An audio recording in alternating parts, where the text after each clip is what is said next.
Hello and welcome to a look at Stop the Express for the Commodore 64, a game that was released by Commodore themselves, which is not something they did an awful lot of. Originally a game that was made for the Spectrum, a Commodore 64 version was made sometime after by Hudson Soft.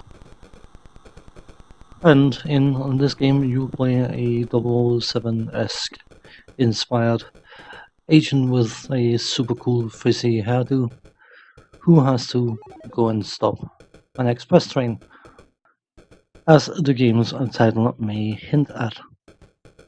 In order to stop a said train, you have to navigate two different stages. The first stage taking place on top of the train, where you are running and jumping from train car to train car while dodging naughty and nasty agents who are trying to stop you from stopping the express. They have a very bad habit of throwing knives at you, and of course, if you get hit by such a thing, you will get a stabbing headache, so to speak. So that is obviously ideal to avoid, and you do that by ducking. In defense, you can sometimes catch a bird that is, for some bizarre reason, flying over the train. And by ducking and pressing fire, you will release said bird, and it will apparently get rather annoyed by being caught, so it will munch everything it sees in its path, which means that you can use them to get rid of agents behind you. But of course, the agents, they come back, so it is only a temporary measure.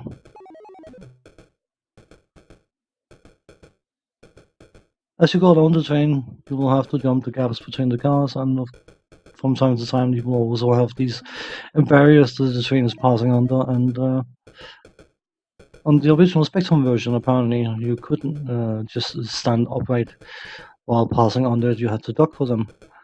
In the Commodore 64 version, you don't want to jump when they are nearby, which is what I showcased in the first game towards the end of it, that jumping while that's passing over your head is rather bad for your head as well.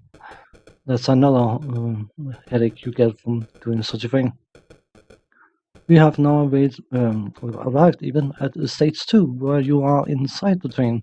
And this time you don't catch any birds to get rid of the bad guys, but you can, by jumping close to them, use your full body weight in order to knock them out.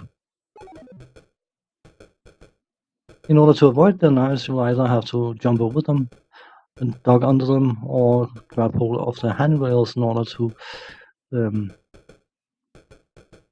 be out of the reach of the knives and bad guys, for that matter.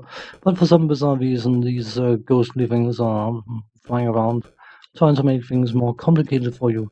So you have to time your jumping over the bad guys somewhat accurately, because if you jump into a ghosty thing, it will cost you a life.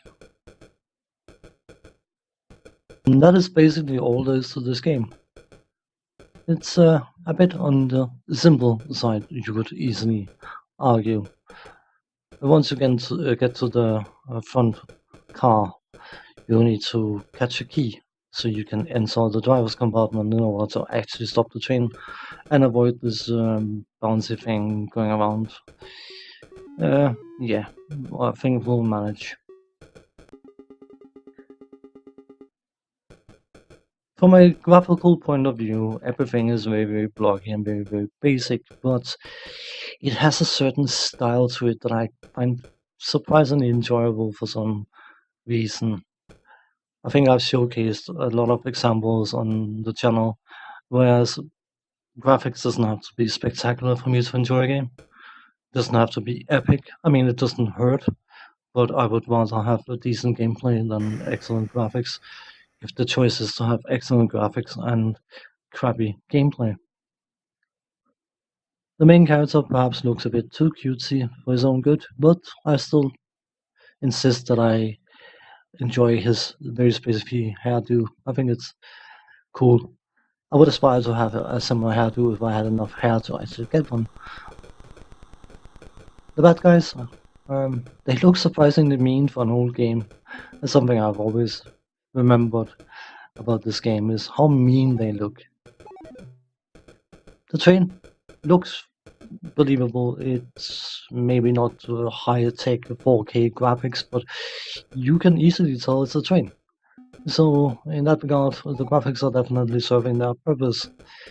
It is basic, it is blocky, it's not exactly super high tech, but you know what? It works, and I'm quite happy with that. There's no music of any kind, so that is very, very hard to talk about music that is not present. But the sound effects, they